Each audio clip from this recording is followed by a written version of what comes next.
A Campfire Tales production of The 12 Brothers, written by the Grimm brothers. Welcome to Story Time. There were once upon a time a king and a queen who lived happily together and had 12 children, but they were all boys.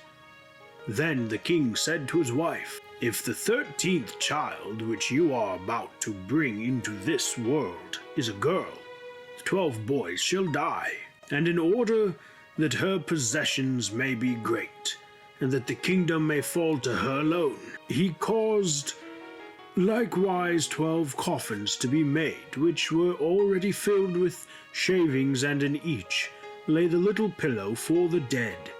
And he had them taken into a locked-up room, and then gave the queen the key, and bade her not to speak of this to anyone.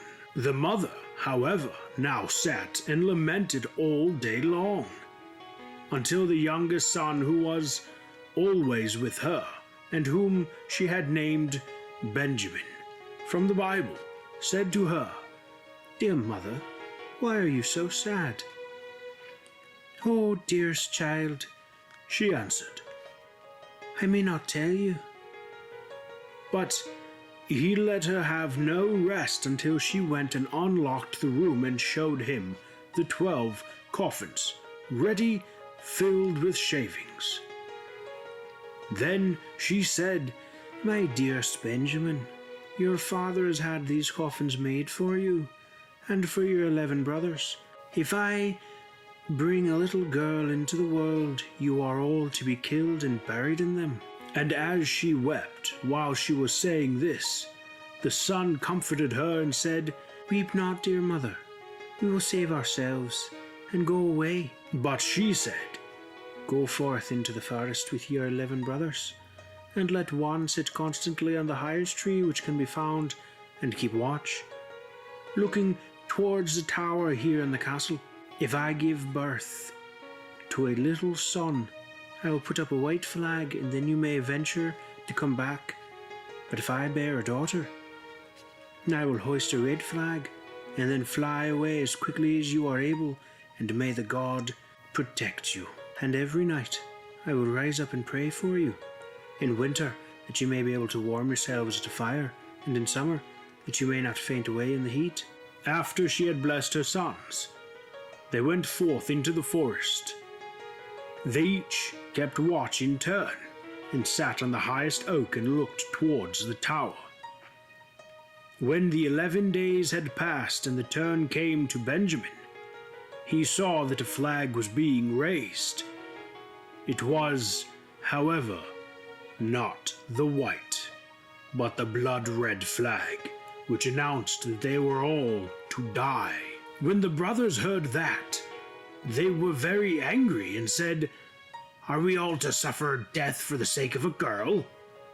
We swear that we will avenge ourselves wherever we find a girl, her red blood shall flow." Thereupon they went deeper into the forest, and in the midst of it, where it was the darkest, they found a little bewitched hut, which was standing empty. Then they said, "Here we will dwell, and you, Benjamin, who are the youngest and weakest, you shall stay at home and keep house. We others will go out and get food." Then they went into the forest, and shot hares, wild deer, birds, and pigeons. And whatever there was to eat, they took to Benjamin, who had to dress it for them in order that they might appease their hunger. They lived together 10 years in the little hut, and the time did not appear long to them. The little daughter, which their mother, the queen, had given birth to, was now grown up. She was good of heart and fair of face, and had a golden star on her forehead. Once, when a big washing had been done, she saw 12 men's shirts among the things, and asked her mother, "To whom do these 12 shirts belong? For they are far too small for father." Then the queen answered with a heavy heart, "Dear child, these belong to your 12 brothers." "Where are my 12 brothers? I have never yet heard of them," said the maiden. God knows where they are. They are wandering about the world. Then she took the maiden and opened the chamber for her, and showed her the 12 coffins, with the shavings and pillows for the head. These coffins, said she, were destined for your brothers, but they went away secretly before you were born. And she related to her how everything had happened. Then said the maiden, Dear mother, weep not, I will go and seek my brothers. She took the 12 shirts and went forth, and straight into the great forest. She walked the whole day, and in the evening she came to the bewitched hut. Then she entered it and found a young boy who asked, Where do you come from and where are you bound? And was astonished that she was so beautiful, and wore royal garments, and had a star on her forehead. And she answered, I am a king's daughter, and I am seeking my 12 brothers, and I will walk as far as the sky is blue until I find them. She likewise showed him the 12 shirts which belonged to them. Then Benjamin saw that she was his sister, and said, I am Benjamin, your youngest brother.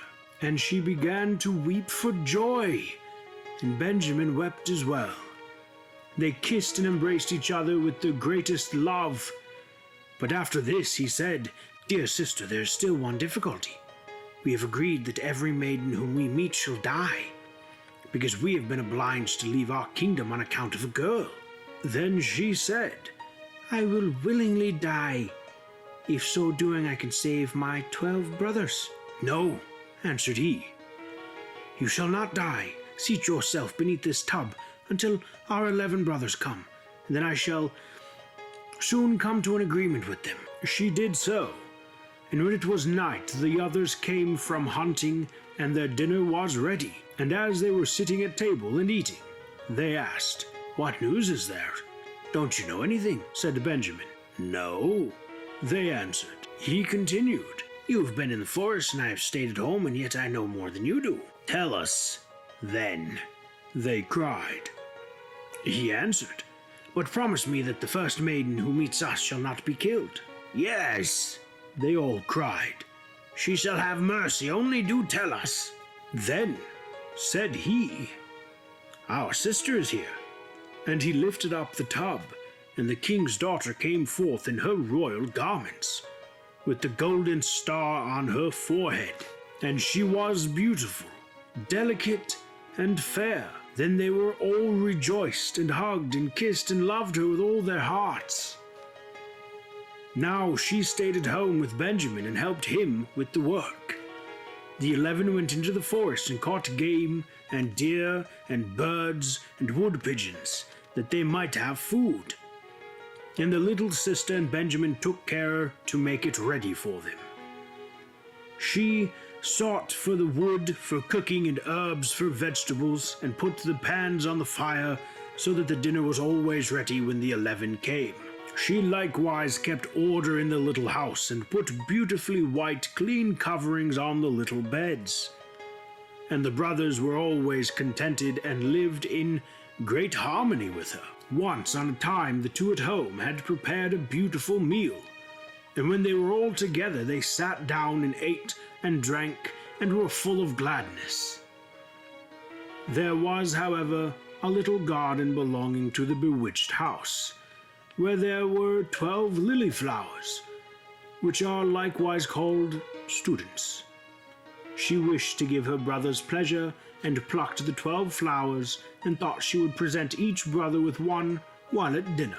But at the same moment that she had plucked the flowers, the 12 brothers were changed into 12 ravens, and flew away over the forest, and the house and garden vanished likewise. And now the poor maiden was alone in the wild forest.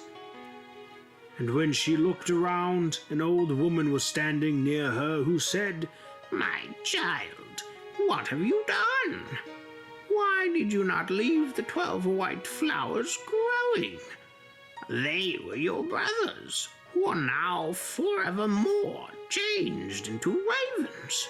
The maiden said, weeping, Is there no way to save them? No, said the woman. There is but one in the whole world, and that is so hard that you will not succeed at it. For you must be dumb for 7 years, and may not speak or laugh. And if you speak one single word, and only an hour of the 7 years is wanting, all is vain, and your brothers will be killed by the one word. Then said the maiden in her heart, I know with certainty that I shall set my brothers free, and went and sought a high tree, and she sat spinning, and she neither spoke nor laughed. Now it so happened that a king was hunting in the forest, who had a great greyhound, which ran to the tree on which the maiden was sitting, and sprang about it, whining and barking at her. Then the king came by and saw the beautiful king's daughter with the golden star on her brow, and was so charmed with her beauty that he called to ask her if she would be his wife. She made no answer, but nodded a little with her head. So he climbed up the tree himself, carried her down, placed her on his horse, and took her home. Then the wedding was solemnized, and the great magnificence and rejoicing. But the bride neither spoke nor smiled. When they had lived happily together for a few years, the king's mother, who was a wicked woman, began to slander the queen, and said to the king, This is a common beggar girl whom you have brought back with you. Who knows what impious trick she practices secretly? Even if she is dumb and not able to speak, she still might laugh for once. But those who do not laugh have bad consciences. At first the king would not believe it, but the old woman urged this so long and accused her of so many evil things, that at last the king let himself be persuaded and sentenced her to death. And now a great fire was lighted in the courtyard in which she was to be burnt, and the king stood above at the window and looked on with tearful eyes, because he still loved her so much. And when she was bound fast to the stake, and the fire was licking at her clothes with its red tongue, and last instant of 7 years expired, then a whirring sound was heard in the air. The 12 ravens came flying toward the place, and sank downward, and when they touched the earth, they were her 12 brothers whom she had saved. They tore the fire asunder, extinguished the flames, set their dear sister free, and kissed and embraced her. And now, as she dared to open her mouth and speak, she told the king why she had been dumb, and had never laughed. The king rejoiced when he heard that she was innocent, and they all lived in great unity until their death. The wicked stepmother was taken before the judge and put into a barrel filled with boiling oil and venomous snakes, and died an evil death. I hope you enjoyed this story. 'Twas an interesting one. It's always good to have a good fairy tale sometimes. Don't forget to like, comment, and subscribe, my dear friends, and follow me on Twitter so you don't miss anything.